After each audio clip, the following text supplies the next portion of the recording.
Hello, everybody. Today we're going to continue reading Evelyn Underhill's book, Mysticism, studying the nature and development of spiritual consciousness.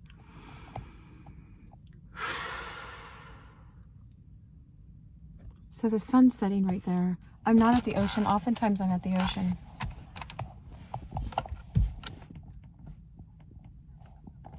It's just wild flowers. But, all right, let's begin. Welcome. I have a lot of description about who Evelyn Underhill is. She wrote this book in 1910, so it's free copyright, and I was just going to read it myself, and I just wanted to share it with you guys. And so it's been going great. A lot of people are really interacting with it, and she was friends with C.S. Lewis. She inspired him, actually, to make Aslan. And Charles Williams really liked her. Charles Williams was one of the Inklings with Tolkien and C.S. Lewis.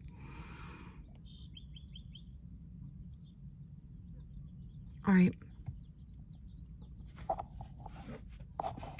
I might just have the sun go across my face. I just rolled down the window. I love the nature. Usually I'm out on my trail, but I went skating tonight instead, and I wasn't by the ocean, so here I am. All right, we're on this part. Oh yes, I love this part, right? We're on visions and voices. Voices and visions. Whoa. All right.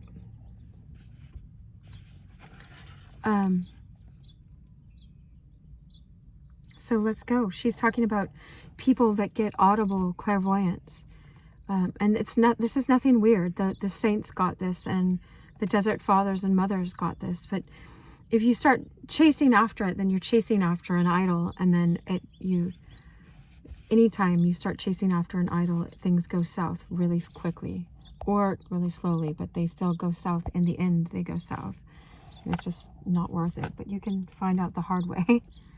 I was just listening about it on a study on Ezekiel. All right, let us pass now from the effort of man's deeper mind to speak truth to his surface intelligence, to the effort of the same mysterious power to show truth.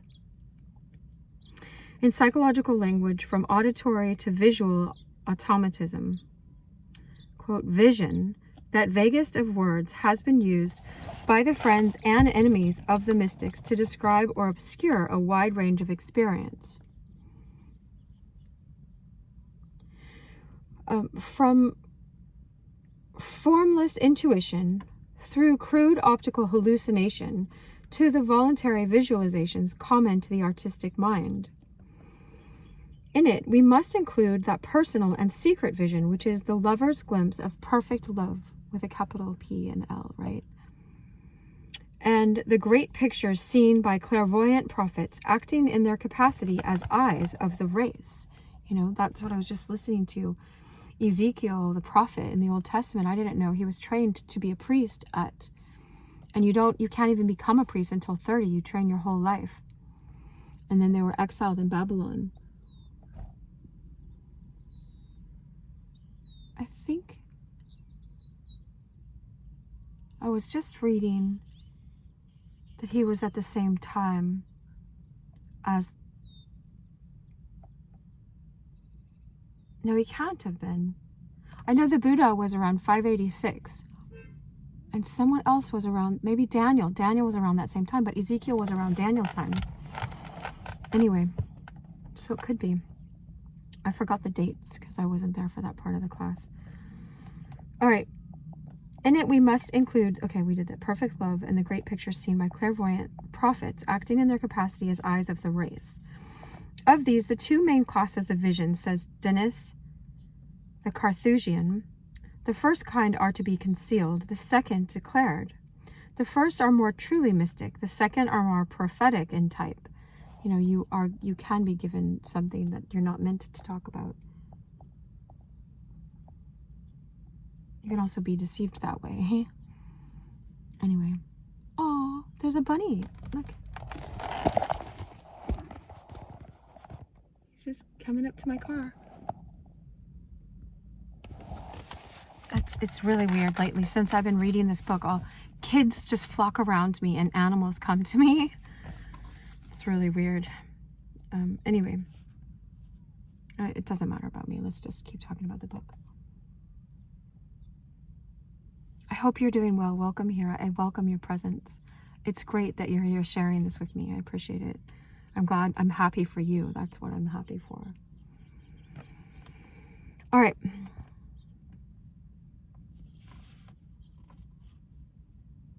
Says Denis the Carthusian, the first kind are to be concealed, and the second declared. The first are more truly mystic, the second are more prophetic in type. Even so, and ruling out prophetic vision from our inquiry, a sufficient variety of experience remains in the purely mystical class. Saint Teresa, she's always talking about Saint Teresa of Avila. That's the one she's talking about. From the 1400s, around the time of Saint John of the Cross, they were... she consulted with him.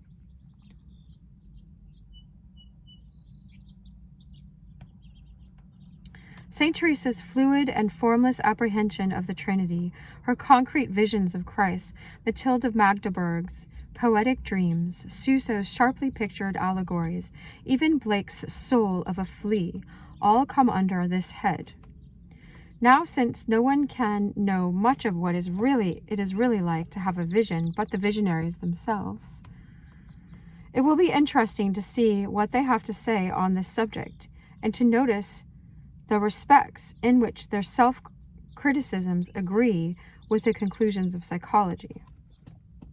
We forget, whilst arguing industriously on these matters, that it is really as impossible for those who have never experienced a voice or vision to discuss it with intelligence as it is for stay-at-homes to discuss the illusions present. Oh, I'm sorry. The stay-at-homes to discuss the passions of the battlefield. The people who stay at home, not stay-at-home moms. No, that's wonderful. The stay-at-homes that stayed at home from the war. The stay-at-homes to discuss the passions of the battlefield on the materials supplied by war correspondence. No second-hand account of a vision can truly report the experience of the person whose perceptions or illusions present themselves in this form. We cannot, says Récy Jacques, remind ourselves too often that the mystic act consists in relations between the absolute and freedom, which are incommunicable. We shall never know, for instance, what was the state of consciousness of some citizen of the antique world when he gave himself without reserve to the inspiring suggestions of the sacred fire or some other image which evoked the infinite. Neither shall we ever know, unless it be our good fortune to attain to it, the secret of that consciousness which is able to apprehend the transcendent in visionary terms. The first thing we notice when we come to this inquiry is that the mystics are all but unanimous in their refusal to attribute importance to any kind of visionary experience. The natural timidity and stern self-criticism with which they approach auditions is here greatly increased, and this, if taken to heart, might well give pause to their more extreme enemies and defenders. If it be so, says Hilton of automatisms in general, that thou see any manner of light or brightness with thy bodily eye or in imagination other than every man seeth, or if thou hear any pleasant, wonderful sounding with thy ear, or in thy mouth any sweet sudden savour other than what thou knowest to be natural, or any heat in thy breast like fire, or any manner of delight, or any part of the body, or if a spirit appears bodily to thee, as it were an angel to comfort thee, or teach thee, or if any such feeling, which thou knowest well that it cometh not of thyself, nor from any bodily creature, beware in that time or soon after, and wisely consider the stirrings of thy heart. For if by occasion of the pleasure and liking thou takest in that the said feeling or vision, thou feelest thy heart drawn, and there's an ellipsis, from the inward desire of virtues, and the spiritual knowing and feeling of God, For to set that the sight of thy heart and thy affection, thy delight and thy rest, principally in the said feelings or visions, supposing that to be a part of heavenly joy or angels' bliss, then is this feeling very suspicious to come from the enemy, right? Because like I was saying, you make it into an idol. That's funny. I didn't know what was going to be in the chapter. I just know from experience. And therefore, though it be never so liking and wonderful, refuse it and assent not thereto. Nearly every master of the contemplative life has spoken to the same effect, none perhaps more strongly than that stern and virile lover of the invisible, St. John of the Cross, who was relentless and hunting down even the most, quote, spiritual illusions, eager to purge mind as well as morals of all taint of the unreal. He's helped me so much. I put on my YouTube channel, that's probably where you're getting this, but an hour of my voice stream reader reading St. John of the Cross, this really important part of the book. So if you look up Ascent of Mount Carmel, I have it there now. Brian has a British voice and he's reading it like this, but I was just listening to it. I put screen record and I could because it's free copyright, the one I have. It's a really good section of Ascent of Mount Carmel. It gives you a taste of what she's talking about. St. John of the Cross goes wild on this. Like, don't take anything. Let it all go. Even if it is from God, let it go. God will do the change within you. You don't need to hold on to the vision. Spiritual men, he says, are occasionally liable to representations and objects set before them in a supernatural way. They sometimes see the forms and figures of those of another life, saints or angels, good and evil, or certainly extraordinary lights and brightness. They hear strange words, sometimes seeing those who utter them and sometimes not. They have a sensible perception at times of most sweet odors without knowing whence they proceed. Still, though all these may happen to the bodily senses in the way of God, we must never rely on them, nor encourage them. Yea, rather we must fly from them, without examining whether they be good or evil. For inasmuch as they are exterior and in the body, there is the less certainty of their being from God. It is more natural that God should communicate himself, through the Spirit, wherein there is greater security and profit for the soul, than through the senses, wherein there is usually much danger and delusion, because the bodily sense decides upon and judges spiritual things, thinking them to be what itself feels them to be, when in reality they are as different as body and soul, sensuality and reason.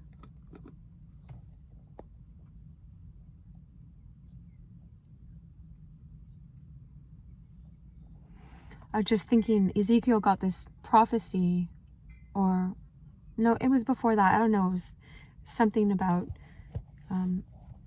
the prince shall rise up in the throne of David, and his kingdom shall have no end. And it's like they were expecting David and then Solomon and that kind of kingdom to have no end. And so they were surprised. Jesus is in the line of David. That they were speaking of someone 800 years later, so many generations later than King David. And so you can get a vision and your spiritual sense can be like, yes, that means this is going to happen now. Oh, I don't know if this car is coming into this place. Hopefully I'm not in this way. It seems okay. If he asks me to move, I'll move. All right. And so, so you could get a vision and, or other people get an intuition about something and they have to pray whether they can tell the person or not, or if it means something different than how you're interpreting it, right? Anyway, again, in the highest state of the union of love, God does not communicate himself to the soul under the disguise of imaginary visions, similitudes, or figures. Neither is there a place for such, but mouth to mouth. The soul, therefore, that will ascend to this perfect union with God must be careful not to lean upon imaginary visions, forms, figures, and particular intelligible objects, For these things can never serve as proportionate or approximate means towards so great an end. Yea, rather, they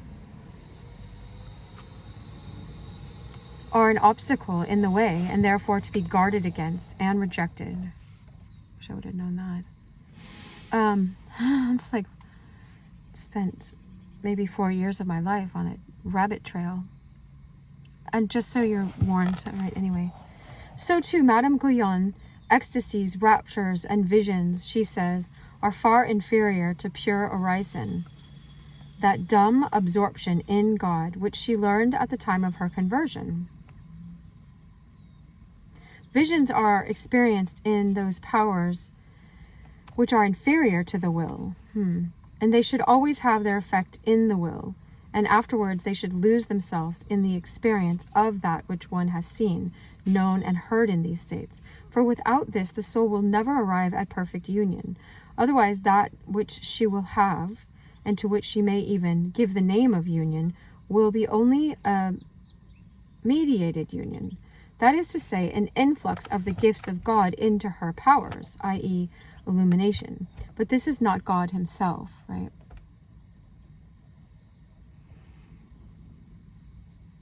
I had a pause today when I was like, okay, I'm not going to do anything. And I went over to my refrigerator and I have all these things, on magnets on my refrigerator, sayings to remind myself how to get in this present state again.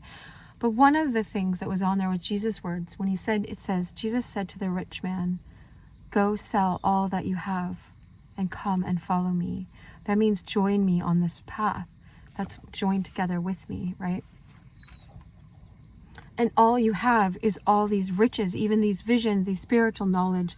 This is what St. John of the Cross talks about. You have so much of this, and you think, and your personality, which you've built your identity on this personality, and it's like sell all of that, let go of all of that so you can have union with God. Or hold on to that, and what have you got? Do you know what I mean? What does it profit if you gain the whole world but lose your soul? And Kierkegaard would say that. The opposite must also be true. If you've gained your soul and you've lost the whole world, what have you lost, Absolutely nothing. But it seems like so much to our senses, Anyway. For without this, the soul will never arrive at perfect union. Otherwise, that which she will have, and to which she may even give the name of union, will be only a mediated union, that is to say, an influx of the gifts of God into her powers. But this is not God himself. It is therefore very important to prevent souls from resting in visions and ecstasies, for this may check them almost for their whole lives. Wow. I'm so glad you're hearing this. I wish I had read this. I probably bought it 10 years ago. I could have read it. Anyway, better late than never. That's my saying a lot of the time. More, these graces are greatly subject to illusion. Of these sort of gifts, the least pure and the most subject to illusion are visions and ecstasies. Raptures and revelations, exalted and abrupt intuitions are not quite so much. So she said are visions and ecstasies, period. Raptures and revelations, exalted and abrupt intuitions are not quite so much, though these also are not a little so. The vision, says Madame Guyon again, is never God himself and hardly ever Jesus Christ, as those who have had it suppose. It seems to me that the apparitions which we believe to be Jesus Christ himself are like what we see when the sun is reflected in the clouds so brilliantly that those who are not in the secret think that it is the sun which they see, although it is only his reflection. Thus it is that Jesus Christ is imaged in our minds in what is called intellectual visions, which are the most perfect. In ellipsis, phantoms and pious pictures also imprint themselves on the imagination. There are also corporeal visions, the least spiritual of all and the most subject to illusion. Vision, then, is recognized by the true contemplative as at best a very important, Imperfect, not important. A very imperfect, oblique, and untrustworthy method of apprehension. It is ungovernable, capricious, liable to deception, and the greater its accompanying hallucination, the more suspicious it becomes. One and all, however, distinguish different classes of visionary experience and differentiate sharply between the value of the vision which is felt rather than seen, and the true optical hallucination which is perceived exterior to the subject by the physical sight. We may trace in visions as we have done in voices, for these are from the psychologist's point of view, and I don't think I told you I'm a psychologist for the past 20 plus years, right?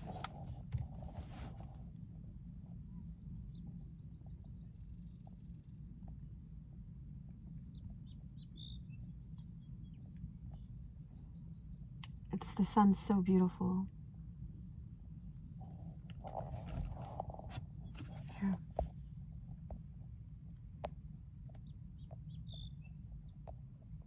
I can't zoom in from this angle.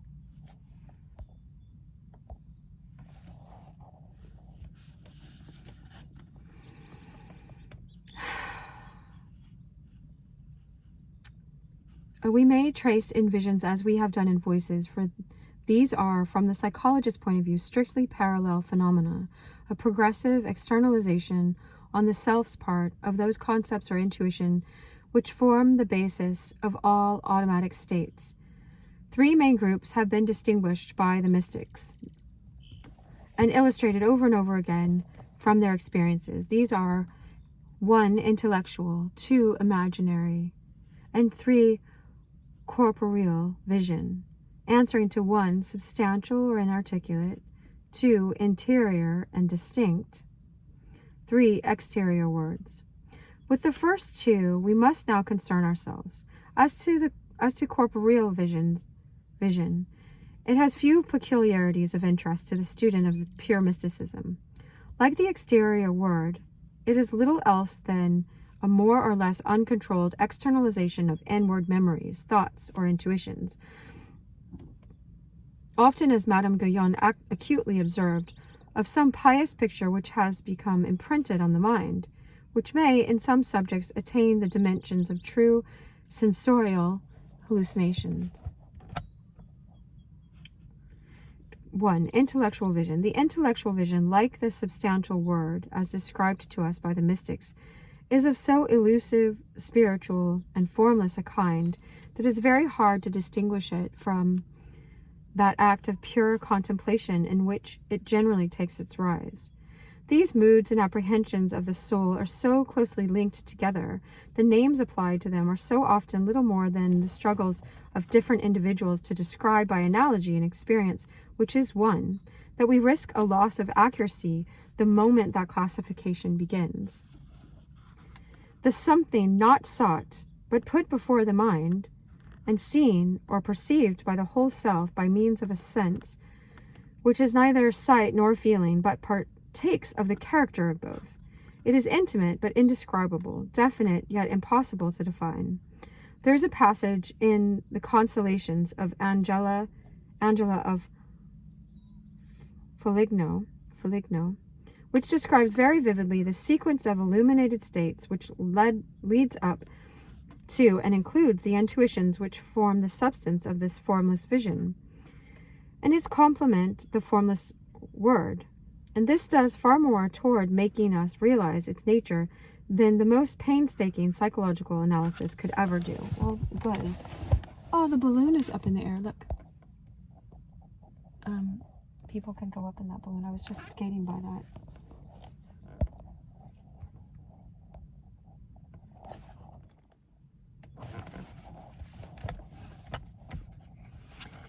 It must be known, says Angela, that God cometh sometimes unto the soul when it hath neither called nor prayed unto nor summoned him, and he doth instill into the soul a fire not customary, wherein it doth greatly delight and rejoice, and it doth believe that this hath been wrought by God himself. But this is not certain. Presently the soul doth perceive that God is inwardly within itself, because albeit cannot behold him within, it doth nevertheless perceive that his grace is present with it, wherein it doth greatly delight. Yet, is not even this certain? Presently it doth further perceive that God cometh unto it with the most sweet words, wherein it delighteth yet more, and with much rejoicing doth it feel God within it. Yet do some doubts still remain, albeit but few. Further, when God cometh, and this is an ellipsis, further, when God cometh unto the soul, it is sometimes given unto it to behold him, and it beholdeth him devoid of any bodily shape or form, and more clearly than doth one man behold another. For the eyes of the soul do behold a spiritual and not a bodily presence, of the which I am not able to speak, because words and imagination do fail me. And in very truth the soul doth rejoice in that sight with an ineffable joy, and regardeth naught else, because this it is which doth fill it with the most inestimable satisfaction. And the searching and beholding, wherein God is seen in such a manner that the soul can behold naught else, is so profound that much doth it grieve me that I cannot make manifest aught whatsoever of it, seeing that it is not a thing the which can be touched or imagined or judged of. Intellectual vision then, that's the end of the quote. Intellectual vision then seems to be closely connected with that consciousness of the presence of God, which we discussed in the last chapter. The last chapter was on the illumination of the self.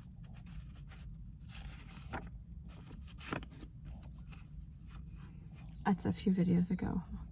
Oh, I didn't say, you're welcome to start here. If you got to this video, do that. But there's also a playlist of these. So, if you want more of these videos, just go to those. And some of them are just amazing. And some of them, are just information that we build on that helps us to understand, what we're talking about right now. So they're all worth it. It's just like practicing guitar is worth it every time. Even if it's boring songs, it gets us better and more able to play other songs.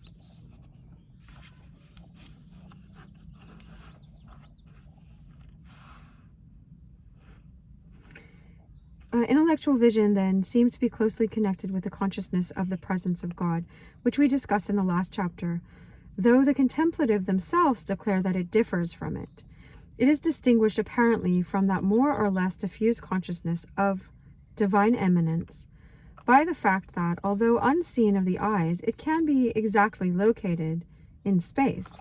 The mystic's general awareness of the divine is here focused upon one point, a point to which some theological or symbolic character is at once attached. The result is a sense of presence, so concrete, defined, and sharply personal that, as Saint Teresa says, it carries more conviction than bodily sight. This invisible presence is generally identified by Christian mystics rather with the humanity of Christ than with the unconditioned absolute. This invisible presence is generally identified by Christian mystics rather with the humanity of Christ than with the unconditioned absolute. In the prayer of union and of quiet, says St. Teresa again, certain inflowings of the Godhead are present, but in the vision of the sacred humanity also together with them is pleased to be our companion and to do us good. End quote. When one is not thinking at all of any such favor, she says again, and has not even had the idea of meriting it, suddenly one feels at one side our Lord Jesus Christ, without seeing him either with the eyes of the body or those of the soul. This sort of vision is called intellectual. I do not know why. Intellectual visions do not go quickly like imaginary ones, but last several days, sometimes more than a year. We know that God is present in all of our actions, but such is the infirmity of our nature that we often lose sight of this truth.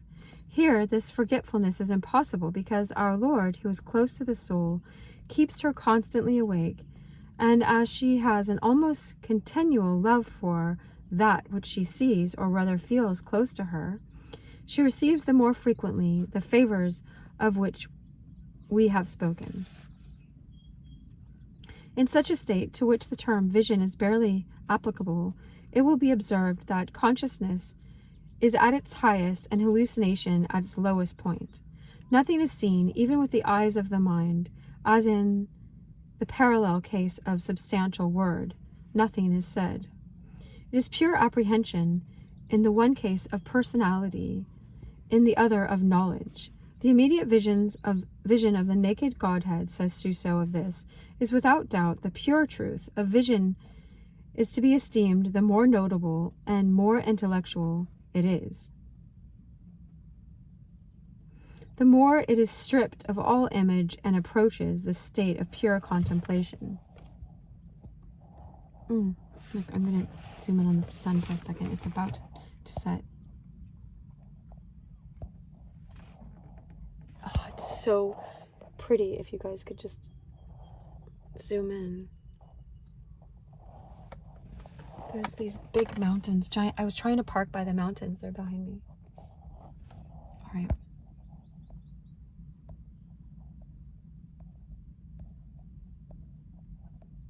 Just a second. I'm turning the brightness. All right.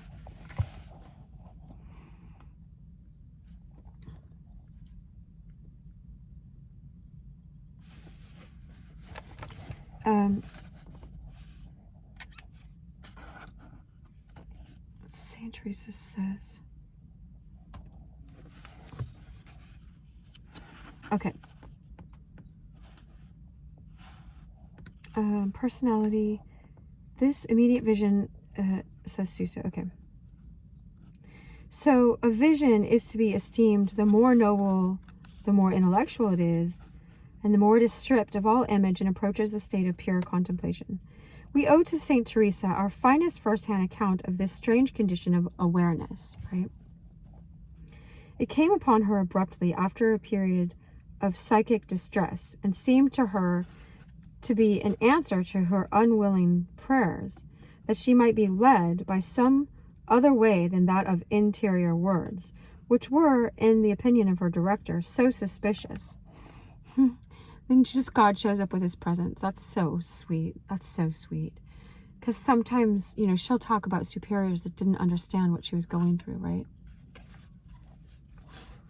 I could not force myself, she says, to desire the change, nor believe that I was under the influence of Satan, though I was doing all I could to believe the one and to desire the other,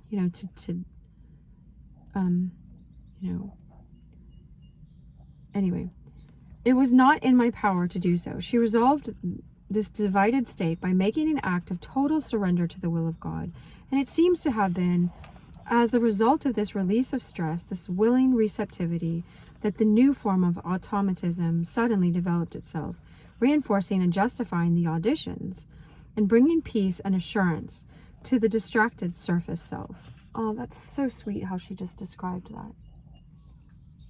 That's so beautiful.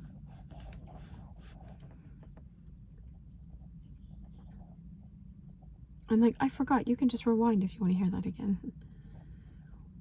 I was going to read it again, but at the end of 2 years spent in prayer by myself, this is a quote, and others for this end, namely that our Lord would either lead me by another way or show the truth of this, for now the locutions of our Lord were extremely frequent. This happened to me. I was in prayer one day. It was in fact the feast of the glorious Saint Peter, which I saw Christ close by me, or to speak more correctly, felt him, for I saw nothing with the eyes of the body, nothing with the eyes of the soul. He seemed to me to be close beside me, and I saw too, as I believe, that it was he who was speaking to me, and I was utterly ignorant that such a vision was possible. I was extremely afraid at first, and did nothing but weep. However, when he spoke to me but one word to reassure me, I recovered myself, and was, as usual, calm and comforted, without any fear whatsoever. Jesus Christ seemed to be by my side continually, and as this vision was not imaginary, I saw no form, but I had a most distinct feeling that he was always on my right hand, a witness of all I did, and never at any time, if I was but slightly recollected, or not too much distracted, could I be ignorant of his near presence. Wow. Wow.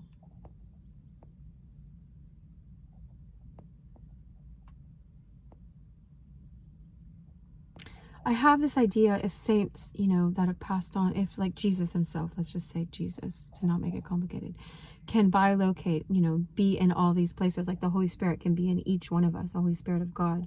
But Jesus became man. So if he can, it's actually him. I mean, he can do it an infinite amount of times, but it's like,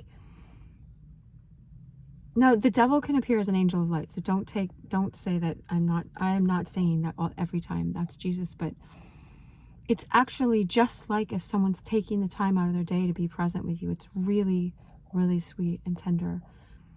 And so if you go through the exercises of Saint Ignatius, he talks about how to discern.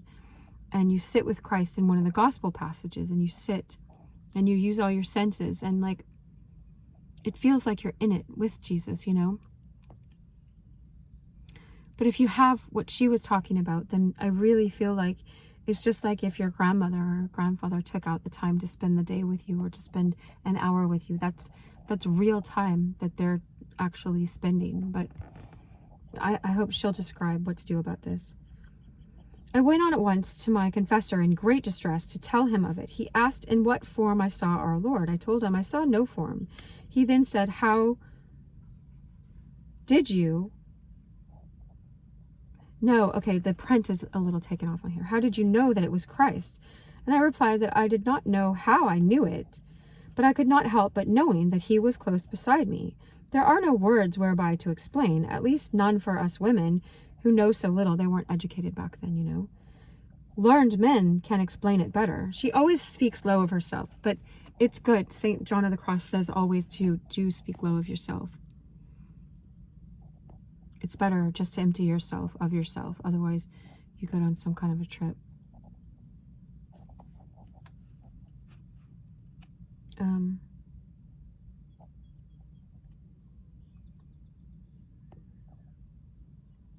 Oh, I was going to give you a passage in the Bible so you can understand what she's talking about. So you have a concrete picture of what she's saying, okay? Because what happens is you get a knowing. If you see someone with your clear vision, you get a knowing of who it is. But you can still be deceived, so watch out. But we see it in the Bible when Jesus is on the Mount of Transfiguration and Peter and John and James are there, right? There's 3 people there. I know it's John and Peter, and I think it's John's brother. That's James, right? And they see Jesus transfigured, and he tells them, don't tell anybody that this happened until after the resurrection. And they're like, what resurrection? They don't know he's going to die, even though he says it a lot of times, right? Now, at that time, I was reading a lot of other writings. They think it was right before Passover, whatever. It was around that time of Feast of Booths. Sukkot is another name for that. And so in that time, you make a shelter of like palm branches. There's palm trees over there. And you make a shelter, a temporary shelter. It's celebrating one of the Jewish feasts, right? The Feast of Booths. So you make a booth. And so Peter saw Moses and Elijah, and he says to Jesus, do you want me to make a house, a tent for Moses and Elijah? Now, Jesus doesn't tell him it's Moses and Elijah. You just get a knowing. There's Moses and there's Elijah. I can share it this way. Like, I was praying for one of my friends one time. She asked us to pray. And I was just envisioning her. And I don't recommend any of this stuff because I don't know if I was off path when I was praying this way. And I was just praying for healing, for God to heal her or whatever. And she was pregnant at the time. And I just was like, oh, that's a boy. I mean, she's in all of her clothes. You you get the sense of the baby. And I just had a knowing it was a boy. And lo and behold, she had a boy. But that's a 50-50 guess. So like people could write that off. And anyway, it doesn't matter. It's just sometimes when I'm praying for my clients or when I'm just stopped and present and like, what do you want me to say, God? Like things will come to me and, they'll be like, that's my favorite movie or whatever. And it's not like I'm psychic or anything. The Holy Spirit, when you're yielded to God and you're wanting to help someone in love, will help you out sometimes. Now, but also you can always be deceived in these ways. So, whoops, look at that. That's so funny. I was like when the light's all there, it's like a filter. But anyway, that's funny. Okay, so anyway, I'll stop looking at the dumb camera. So it can happen like that. Wow.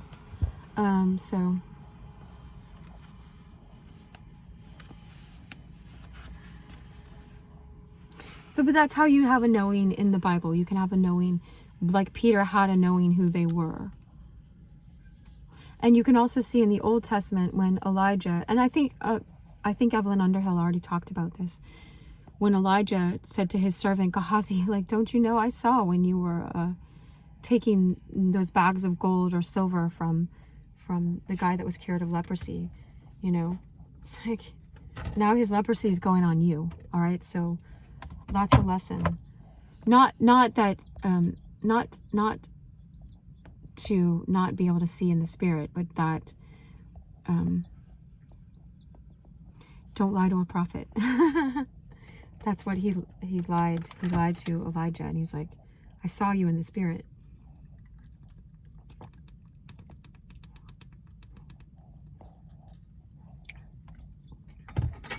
All right, excuse me, I have to get some water. All right, so she's talking to her spiritual director, St. Teresa of Avila. Her book is The Interior Castles, and there's some other books of hers. Wow, it's so beautiful. Let's look. Oh, you can't see. It's like purple and pink and like all these colors. And the birds. Anyway, we'll go back.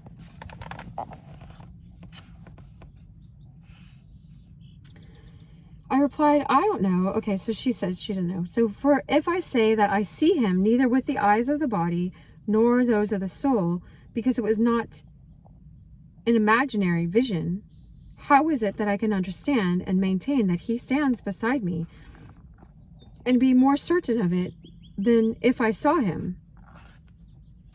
If it be supposed that it is as if a person were blind, yes, it's like that, or in the dark, and therefore unable to see another. I was just going to say, if my grandma came in the room, and I just smelled her and,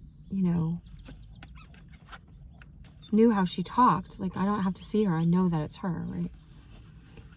Anyway, my grandmother saw she saw a vision of my grandfather, and he right before she died, and he had already passed on, but he drove up in like this 57 Chevy, Anyway.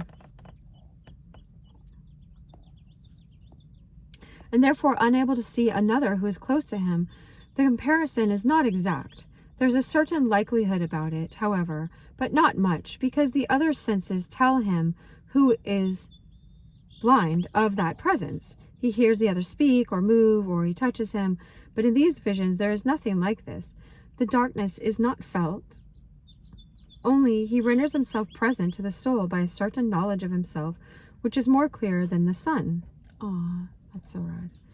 I do not mean that we now see either a sun or any other brightness, only that there is a light not seen, which illumines the understanding, so that the soul may have the fruition of so great a good. This vision brings with it great blessings. 2. The imaginary vision. In imaginary vision, as in interior words, there is again no sensorial hallucination.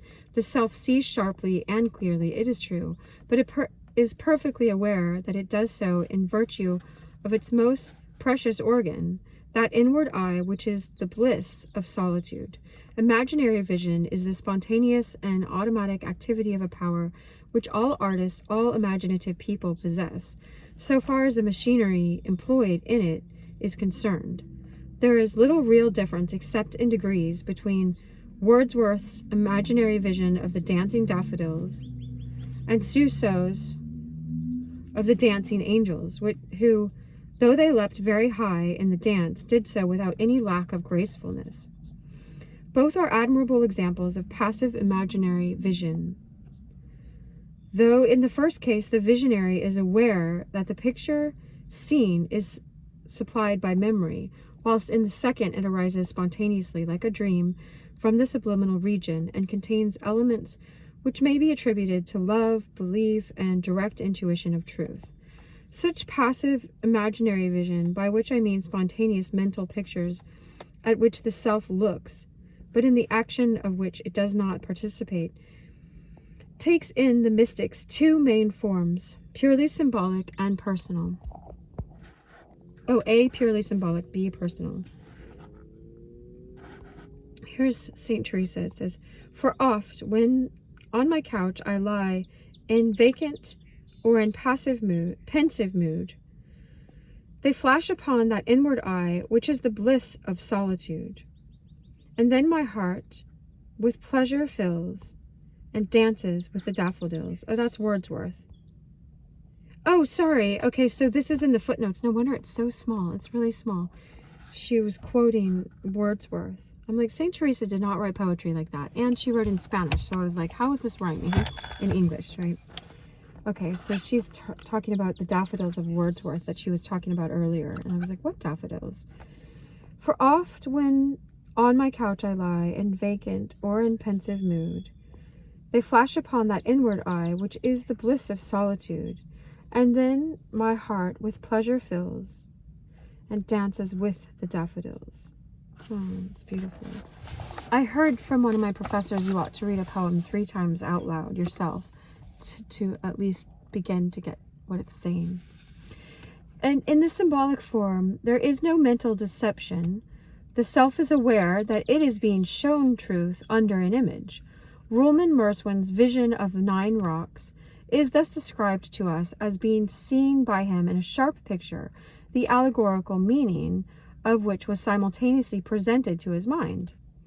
In Suso's life, such symbolic visions abound. He seems to have lived always on the verge of such a world of imagination and to have imbibed truth most easily in this form. Thus, it happened one morning that the servitor saw in a vision that he was surrounded by a troop of heavenly spirits. He therefore asked one of the most radiant amongst these princes of the sky to show him how God dwelt in his soul.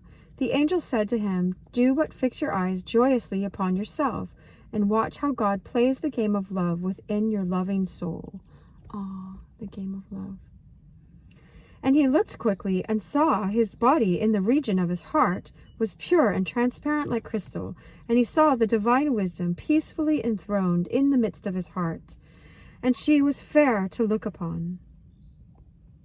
And by her side was the soul of the servitor, full of heavenly desires, resting lovingly upon the bosom of God, who had embraced it and pressed it to his heart.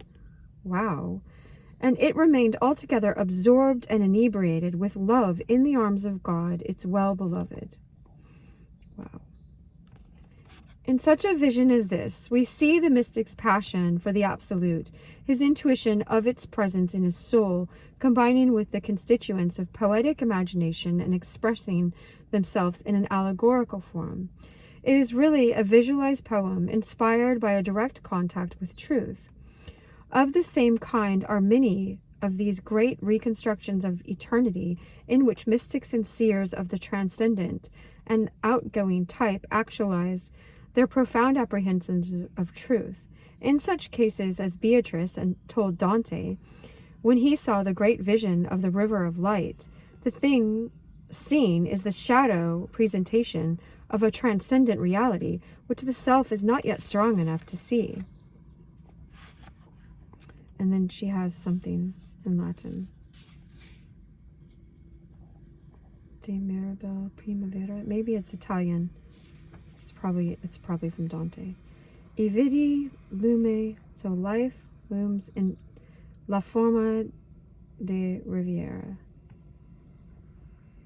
Fulvi de folklore intra du vive. I can't. I was using my phone to light it up, right? let's see. I have my flashlight.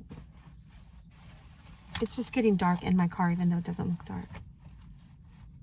Wow, it's so pretty out there. Let me see if I can turn, look. Yeah, if I turn the light down, you can sort of see the purples. Oh, yeah. Oh. I love nature so much. I'm going to turn the brightness up in here. Okay. All right, sorry about the interruptions. Just part of being human. Doing this in all my own time. Like, I'm always hungry when I make these because it's usually like dinner, but I want to get this done before I go eat while the sun's still out, right? Okay. The 9 rocks. Okay, here's the the Italiano. De Mirabelle Primavera. Okay. Oh no, there's a lot more. Wow. Okay, so I'm going to show the second 2 stanzas of this so that if there's anyone in Italian, or you know what? Nowadays you can take a screenshot and it's weird because it will translate it for you and you can copy and paste it. So if someone wants to do that in the comments, I'd appreciate it. There's the second part of it right here. Anyway. And the first part, I read some of it, but anyway.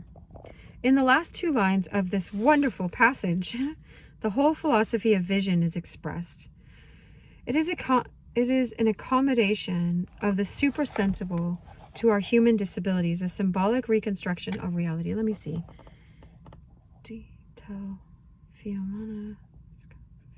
Vive. I took 2 years of Spanish, that's all, and I spoke a little bit of Italian when I went, like I told you. Vino rosa. Red wine, please. Per favore, grazie. Inebriate dogly. Oh well. We'll have to just rely on if someone writes it in the comments for us. And if they don't write the first part that I didn't show, it's like we can look it up online because it's part of... Oh, wait. She might have in the footnotes. Okay. Yes. She translated it. Thank the maker. To quote Star Wars, right? Thank the maker. And I saw light in the form of a river, blazing with radiance, streaming between banks, painted with a marvelous spring. Out of that river issued living sparks and settled on the flowers on every side, like rubies set in gold. Then, as it were, inebriated by the perfume, they plunged again into the wondrous flood, and as one entered, another issued forth. An ellipsis. Then added the sun of my eyes. The river, the topazes that enter and come forth, the smiling flowers, are shadowy foretastes of their reality.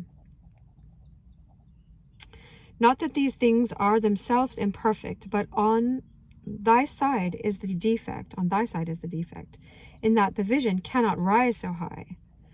This vision probably owes something, this is end quote. This vision probably owes something to Mechilde of Magdeburg's concept of the deity as a flowing light. Her book is called The Flowing Light of the Godhead. I have that. I had it next to my bed for about a year. I've read it a couple times, but you're supposed to read it 9 times. She's like, you can't understand this unless you read it 9 times. I'm like, okay. I'm on my second reading of it. In the last 2 lines of this wonderful passage, the whole philosophy of vision is expressed. It is an accommodation of the supersensible to our human disabilities, a symbolic reconstruction of reality. This symbolic reconstruction is seen as a profoundly significant, vivid, and dramatic dream, and since this dream is directly representative of truth and initiates the visionary into the atmosphere of the eternal, it may well claim precedence over that prosaic and perpetual vision, which we call, quote, the real world. In it, as in the meaningless dreams of our common experience, vision and audition are often combined.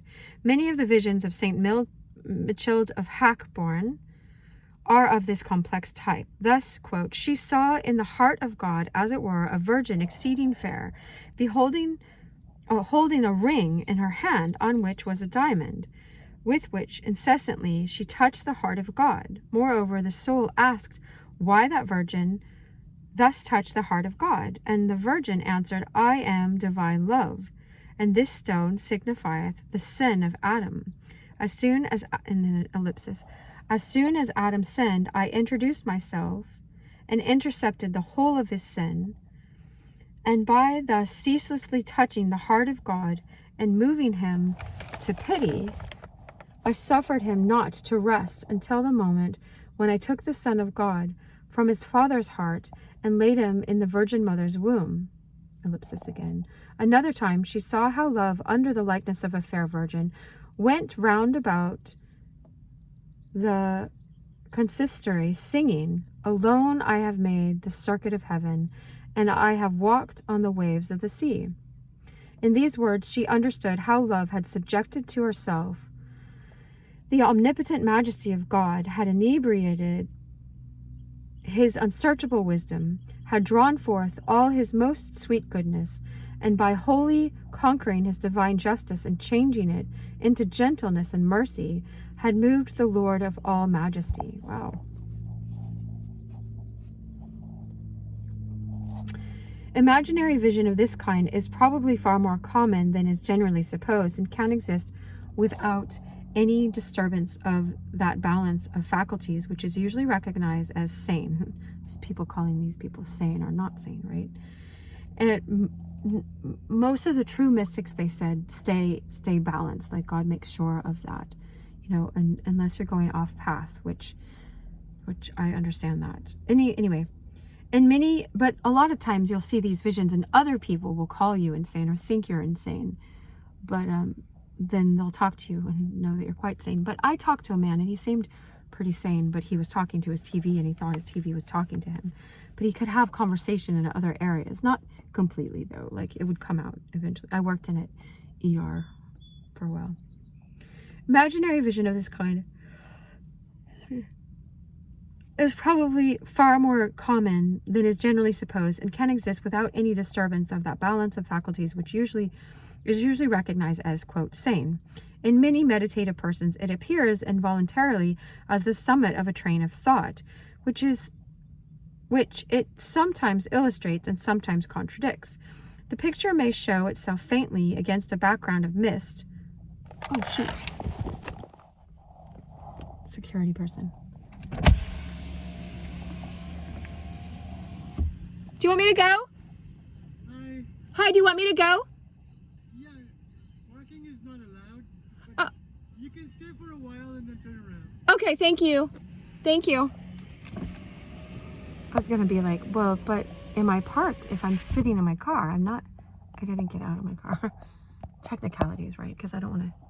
He said you can sit here for a second and then turn around. All right, let me turn my car on. We're almost at the end anyway. All right, I think I'll end with that because I like respecting the rules of wherever I am. I just couldn't find another parking spot, so